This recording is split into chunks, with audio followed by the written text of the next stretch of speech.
Hello guys, welcome to my channel. तो आज हम एक बार फिर से आ गए हैं आपके लिए न्यू मूवी की एक्सप्लेनेशन लेके, जो 2023 पे आई थी और उस मूवी का नाम है द लिटिल मर्मेड। तो बिना कोई देरी किए तो चलते हैं हम एक्सप्लेनेशन की ओर।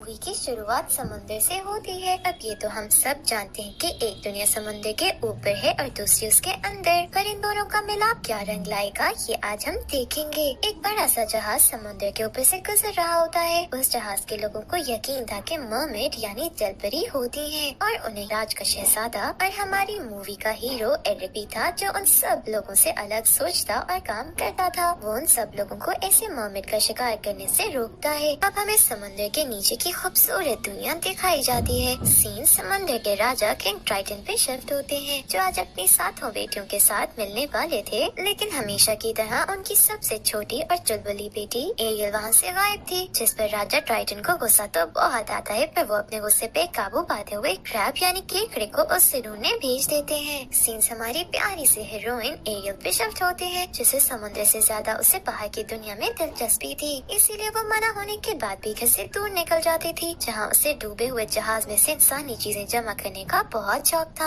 आज भी वो अपनी मछली दोस्त फ्लाउंडर के साथ एक जहाज तक पहुँचती है, जहाँ दोनों नई नई चीजें जमा करने लगे हुए थे कि तभी उन पर एक शार्क हमला कर देती है। एरियल अपनी अक्लमंदी से शार्क को शीशे में अपना रिफ्लेक्शन दिखाते हुए जाल में फंसाती फ्लाउंडर के साथ सही सलामत वहाँ से भाग निकलती है, जिसके बाद वो अपने बर्ड फ्रेंड स्कटल से मिलती है, जो उसे उन चीजों का इस्तेमाल बताता है क्योंकि वो इंसानों के बीच रहता है। पर मजे की बात तो ये है कि वो उसे सब गलत बताता है और बेचारी एरियल उसका यकीन भी कर लेती है। ये दोनों बातें कर ही रहे होते हैं कि क्रैब एरियल को ढूंढता वहाँ पहुँच जाता है और एरियल को उसके पिता बहनों के साथ होने वाली गैदरिंग का याद करवाता है, जिसपे एरियल फौरन भागती हुई उनसे मिलने चली जाती है। वहीं हम देखते हैं कि सी विच उर्सुला एरियल पे नजर रखे हुए है। उर्सुला बहुत टाइम से किंग ट्राइटन की कोई कमजोरी ढूंढ रही थी, जो उसे फाइनली एरियल की शक्ल में मिल गई थी, पर अब वो इस कमजोरी का फायदा कैसे उठाएगी ये तो आगे पता चलेगा। एरियल जब घर पहुँचती है तो उसके पिता उसे डांटने लगते हैं और जब उन्हें पता चलता है कि एरियल वापस घर से दूर गई थी तो भी गुस्सा हो जाते हैं, क्योंकि इंसानों की वजह से एरियल की माँ की मौत के बाद से ट्राइटन ने सबका जमीन पे जाना ये इंसान सब खत्म कर दिया था। वो बात ट्राइटन को बहुत परेशान कर रही थी। एरियल की हरकतों से परेशान हुए ट्राइटन क्रैब को उस पे नजर रखने का काम दे देते हैं। एरियल अपने पिता से नाराज हुई अपनी गुफा में चली जाती है, जहाँ उसने सारे इंसानों की जमा की हुई चीजें छुपाई हुई थी। वहाँ वो फ्लाउंडर के सामने अपने दिल का वो बाहर निकालने लगती है। एरियल को जमीन और उसके लोगों को जानने का ऑब्सेशन था और वो अपना ये शौक पूरा करने के लिए किसी भी हद तक जाने को तैयार थी। ऊपर से ट्राइटन की रोक टोक उससे मजीद भागी कर रही थी, इसीलिए आज जब उसे समुद्र के ऊपर से अजीब आवाजें आती हैं तो वो ऊपर देखने चली जाती है, जहाँ एरिक का जहाज मौजूद था और वो लोग पार्टी कर रहे थे। एरियल सब देखने जहाज के बिल्कुल पास चली जाती है, जहाँ वो एरिक और उसके खास आदमी की बातें सुनने लगती है। वो एरिक को फिर से वापस पहल चलने का बोल रहा था,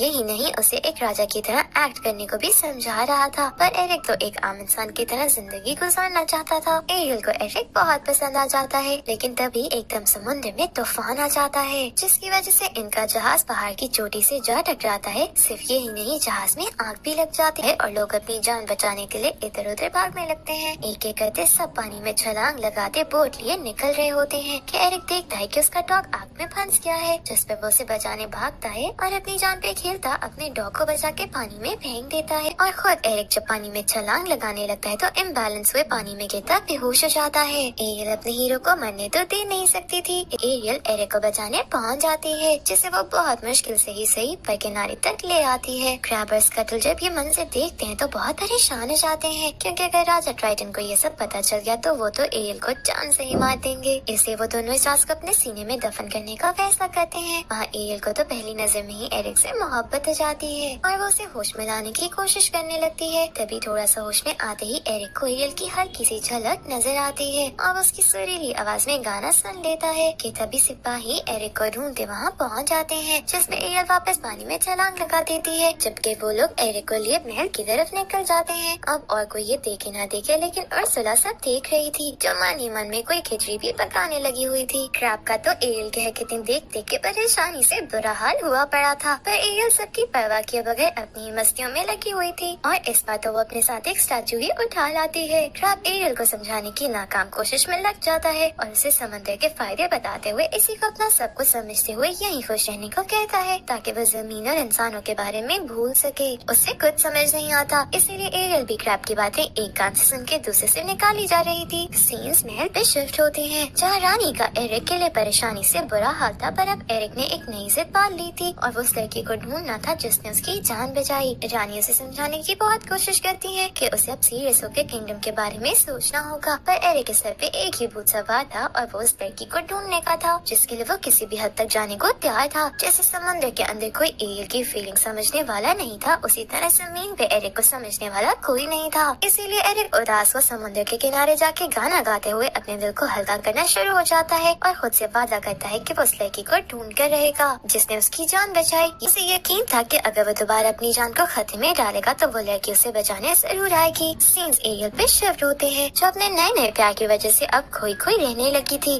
उसकी बहनें समुद्र में गिरे जहाज को हटा के समुद्र को साफ करने की कोशिश में लगी थी, साथ ही साथ इंसानों को बुरा भला बोल रही थी जिनकी वजह से उनका इतना खूबसूरत समुद्र खराब हो रहा था। पर एरियल को उनकी बातें अच्छी नहीं लगती क्योंकि उसके हिसाब से सिर्फ एक इंसान के बुरा करने की वजह से वो सारे इंसानों को गलत नहीं समझ सकते। इसी बहस में उसकी अपनी बहनों से लड़ाई हो जाती है। अब अपने पिता के वहाँ आने पर वहाँ से निकल जाती है। कुछ दिन से उसके अजीब बर्ताव की वजह से अब उसके पिता को भी उस पर शक होने लगा था। इससे वो क्रैब को बात करने के लिए बुलाते हैं जो सोच के तो गया था कि किंग के सामने कुछ नहीं बोलेगा, पर आखिर राजा के सामने उसकी हालत टाइट हो जाती है और वो एक सांस में सारी कहानी उगल देता है। फिर क्या था, गुस्से से आग बबूला हुए राजा अपनी बेटी को सबक सिखाने पहुँच जाते हैं। एरियल उन्हें समझाने की कोशिश करती है कि वो एरिक को मरता हुआ कैसे छोड़ सकती थी, पर राजा उसकी एक सुनने को तैयार नहीं थे। वो तो यहाँ तक बोल देते हैं कि अगर वो मर रहा था तो एरियल उसे मरने देती, पर इंसानों से दूर रहती। यही नहीं, अब वो मजीद एरियल की हरकतों को बचपना समझ के नजरअंदाज करने के बजाय उसकी सारी इंसानों के जहाज से जमा की हुई चीजें तोड़ते हुए वहाँ से निकल जाते हैं। पर वो ये नहीं जानते थे कि उन्होंने चीजें नहीं बल्कि अपनी बेटी का दिल तोड़ा है, जो सब की वजह से बुरी तरह अपसेट हो जाती है। वो समझ नहीं पा रही थी कि उसके पिता ऐसा क्यों कर रहे हैं, क्योंकि जिस नजर से वो इंसानों को देख रही थी उससे तो कोई खराबी नजर नहीं आ रही थी। राय का फायदा तो जाहिर है विलेन यानी उर्सुला को होना था, जो एरियल को कांटेक्ट करते हुए मदद का कहती है और फिर खुद मदद के लिए बात कहती है, जिस पर उर्सुला उसे उसके अड्डे पे बुलाती है और एरियल आंखें बंद करती हुए उर्सुला के चमचों जो कि दो डरावनी सी नजर आने वाली फिशेस थी उनके पीछे चल पड़ती है। क्रैब और फ्लाउंडर जब उसे उनके साथ जाता देखते हैं तो वो भी पीछे जाने के लिए निकल जाते हैं। एरियल एक बड़ी सी मरी हुई मछली के मुंह से होते हुए अजीब अजीब डरावने रास्तों से गुजरती अपनी जान बचाती आखिर उर्सुला के पास पहुंच जाती है, जो कि एक ऑक्टोपस है। अब उर्सुला उसके सामने एक ऑफर रखती है कि वो एरियल को 3 दिन के लिए इंसान बना के जमीन पे भेज सकती है। अगर उन 3 दिनों में एरिक ने एरियल को ट्रू लव किस दी तो वो हमेशा के लिए इंसान बन के एरिक के साथ जमीन पे रह सकेगी। लेकिन अगर ऐसा ना हुआ तो एरियल को खुद को उर्सुला के हवाले करना होगा। यही नहीं, एरियल की आवाज उन 3 दिनों में उर्सुला के पास होगी। क्रैब और फ्लाउंडर तो एरियल को समझाने के रोकने की कोशिश करते हैं, पर उर्सुला के चमचे उन्हें आगे ही नहीं बढ़ने देते। वहाँ एरियल को ये सब सही नहीं लग रहा था और एरियल का दिमाग खराब करने लगती है, जिसमें वो आखिर बहुत मेहनत के बाद कामयाबी हो जाती है। फिर क्या था, वो एरियल को इंसान बनने के लिए पोषण तैयार करने लगती है, जिसका आखिरी इंग्रेडिएंट एरियल की टेल का स्केल था। एरियल के वो डालते ही उसकी आवाज उर्सुला के नेकलेस में कैद हो जाती है और वो इंसान बने जमीन पे पहुंच जाती है, जहाँ वो कपड़े के बगैर एक शिप पे मौजूद थी। उसे ऐसे शिप पे देख के शिप का मालिक उसके लिए कपड़े लेने चला जाता है, जबकि क्रैब और स्कटल उसे बात करने लगते हैं कि अब इन 3 दिनों में उन्हें एरियल के यहाँ रहने में उसकी मदद करनी होगी। शिप का मालिक एरियल को कपड़े देके उसे महल ले जाने के लिए निकल जाता है, ताकि रानी एरियल के खास आदमी की पत्नी और बेटियों से नहा के साफ होने में मदद करेगी। एरियल को कुछ समझ तो नहीं आ रहा होता, लेकिन इंसान बनकर उसकी खुशी की कोई इंतहा ही नहीं थी। वो सब कर सकती थी जो हमेशा से करना चाहती थी और इंसानों के बीच रह के उनकी तरह की जिंदगी गुजारते हुए उन्हें जान भी सकती थी। आखिर उसे ऊपर ले जाके शाफे दिया जाता है, जहाँ पहले तो एरियल से चला ही नहीं जा रहा। एरिक को जब एक लड़की मिलने की खबर मिलती है तो उसे लगता है कि ये वही लड़की है जिसने उसकी जान बचाई। इससे उसे मिलने आने के लिए निकल जाता है, जबकि मेज यहाँ एरियल को अच्छा सा तैयार करती है। जब एरिक एरियल के पास पहुँचता है तो उसे शक्ल तो याद नहीं थी, पर ये जानकर कि एरियल गूंगी है तो वो बिल्कुल मायूस हो जाता है और बेचारी एरियल भी आवाज न होने की वजह से उसे नहीं बता पाती कि वो कौन है। एरिक के वहाँ से जाते ही क्रैब एरियल से मिलने आ जाता है, जो उसे याद करवाने लगता है कि उसके पास सिर्फ 3 दिन है जिसमें उसे एरिक को किस करनी होगी। वहाँ सब खत्म हो जाएगा, पर फिर उसे एहसास होता है कि उर्सुला ने अपनी गेम चलाते हुए थोड़ा और ट्विस्ट डाला है और एरियल को याद ही नहीं है कि वो जमीन पे किस मकसद से आई है।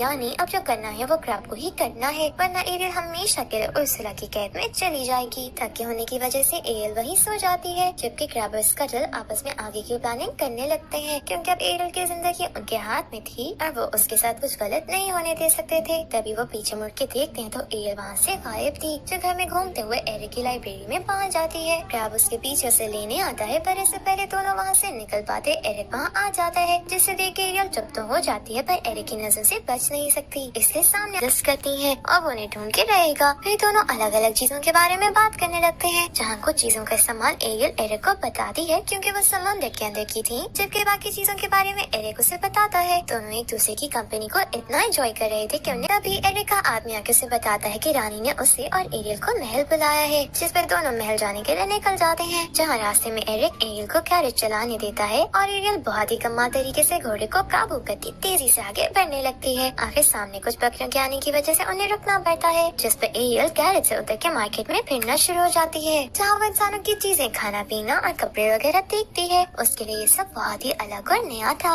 जिससे वो बहुत एंजॉय कर रही थी, जैसे कोई छोटा बच्चा कोई नई चीज को देख के खुश हो रहा होते हैं। जिसके बाद बोट लिए पानी में चले जाते हैं। वहाँ उन्हें अकेला देख के क्रैब और एरियल के बाकी दोस्त एरिक और एरियल को किस करवाने की पूरी कोशिश में लग जाते हैं, जिसमें वो बहुत हद तक कामयाब भी हो जाते हैं। पर सब इतना आसानी से हो जाए तो मूवी में मजा कैसे आए, इसीलिए एरियल मैडम खुद ही पीछे हो जाती है। फिर भी एरियल के दोस्त हार नहीं मानते और एक बार फिर ऐसा लगता है कि बस किस होने ही लगी है कि उर्सुला के चमचे के बोट हिला देते हैं और किस बीच में ही रह जाती है। अब उर्सुला थोड़ी परेशान नजर आती है, क्योंकि आवाज के बगैर भी एरियल एरिक के इतने करीब आ गई। इसलिए वो एक नया प्लान बनाते हुए एक और पोशन तैयार करती है। सीन्स ट्राइटन पे शिफ्ट होते हैं, जो एरियल के गायब होने पर बहुत परेशान नजर आते हैं और अपनी सारी बेटियों को समुद्र का कोना कोना छानने को कहते हैं। एरियल और एरिक इतना चावल गुजारने के बाद महल पहुँचते हैं और चुपके अपने अपने रूम में जाने के लिए निकल जाते हैं, क्योंकि उन्हें आने में बहुत देर हो गई थी। और इस वक्त अगर रानी ने उन्हें ऐसे साथ देख लिया तो वो बहुत गुस्सा हो जाती। रात में हम देखते हैं कि एरिक समुद्र के पास जाता है तो उसे वही आवाज आने लगती है, जिसे बचाने वाली लड़की की थी। एरिक उस आवाज का पीछा करते हुए आखिर एक स्टोन पे बैठी लड़की तक पहुंचता है और बस उसे देखता ही रह जाता है। एरिक के दोस्तों से सुबह उठाते हुए बताते हैं कि एरिक अपने साथ किसी लड़की को लाया है, जो उनके हिसाब से वो है जिसने एरिक की जान बचाई, जबकि वो लड़की तो एरियल थी। एरियल इस सबसे परेशान हुए एरिक से बात करने जाती है तो देखती है कि वो लड़की एरिक और रानी के साथ मौजूद है, जिसे मिलकर सब लोग बहुत खुश नजर आ रहे हैं और इस लड़की के मिल जाने पर एक जश्न रखने का भी फैसला करते हैं। पर इस सब की वजह से एरियल बहुत उदास हो जाती है। वहाँ स्कटल को उस लड़की का पीछा करने से पता चल जाता है कि वो और कोई नहीं बल्कि उर्सुला है, जो रूप बदल के एरिक को डिस्ट्रैक्ट करने आई है। यही नहीं, इस सब के लिए वो एरियल की आवाज का इस्तेमाल कर रही है, जिसके नेकलेस में कैद है। अब स्कटल फौरन एरियल को ये बताने पहुँच जाता है। इन सब के पास बहुत थोड़ा टाइम बाकी था, इसलिए एरियल अब मजीद इंतजार करने के बजाय पार्टी के बीच में घुसते हुए उर्सुला से लड़ने लगती है और उसके गले से नेकलेस निकाल के तोड़ते हुए अपनी आवाज को आजाद कर लेती है। जिसके बाद एरिक को पता चल जाता है कि एरियल उसका सच्चा प्यार है। दोनों किस करने ही लगते हैं कि उर्सुला का एरियल तो दिया टाइम पूरा हो जाता है। अब वो वापस मोमेंट में बदल जाती है, जिससे देख के एरिक के अलावा सब उससे डरने लगते हैं। पर उर्सुला मौके का फायदा उठाते हुए अपने भी असली रूप में आने एरियल को लिए पानी में छलांग लगा देती है। एरिक रानी के मना करने के बाद भी अपने प्यार को बचाने निकल जाता है। वहाँ एरियल को सब याद आ जाता है, पर अब उर्सुला उसे छोड़ने वाली तो थी नहीं। उसी दौरान वहाँ ट्राइटन अपनी बेटी को बचाने आता है, पर वो भी एरियल के उर्सुला के कब्जे में होने की वजह से कुछ नहीं कर पाता, उल्टा अपना ताज उसके हवाले कर देता है। यही नहीं, उर्सुला के चमचे एरियल के सामने ट्राइटन को मार डालते हैं। इससे पहले उर्सुला एरियल को कुछ करती एरिक उसे बचाने पहुँच जाता है। इनकी लड़ाई में उर्सुला की दोनों फिशेस मारी जाती है, जिस पर गुस्से में आई उर्सुला जायंट ऑक्टोपस में बदल जाती है। पर एरियल और एरिक उससे डरने के बजाय साथ मिलकर मुकाबला करने लगते हैं। इन दोनों के लिए उसकी ताकत के सामने खड़ा होना मुश्किल तो हो रहा था, पर एरियल हार ना मानते हुए जहाज को बड़े तरीके से उर्सुला की तरफ घुमाते हुए उसका टांडा उर्सुला के सीने में दे मारती है, जिससे उर्सुला का काम तमाम हो जाता है। यही नहीं, उसके मरते ही ट्राइटन वापस जिंदा हो जाता है, जो एरियल को अपने साथ घर चलने को कहता है। अब इतना मैस करने के बाद एरियल अपने पिता के आगे कुछ बोल नहीं पाती और उनके साथ चली जाती है, जबकि एरिक वहाँ पागलों की तरह एरियल का इंतजार करने लगा हुआ था। जो सब देख के आखिर ट्राइटन का दिल भी पिघल जाता है और वो एरियल को इंसान बना के जमीन पे एरिक के पास भेज देता है, जहाँ दोनों साथ एक अच्छी जिंदगी गुजारने लगते हैं। लास्ट सीन्स में एरियल एरिक के साथ ट्राइटन को मिलने जाती है, जहाँ एक इमोशनल बेटी पिता का मिलाप दिखाया जाता है और ट्राइटन एरिक को उसकी बेटी का ख्याल रखने का कहते हुए अलविदा बोल देते हैं और इसी इमोशनल मोमेंट पे ये मूवी एंड हो जाती है।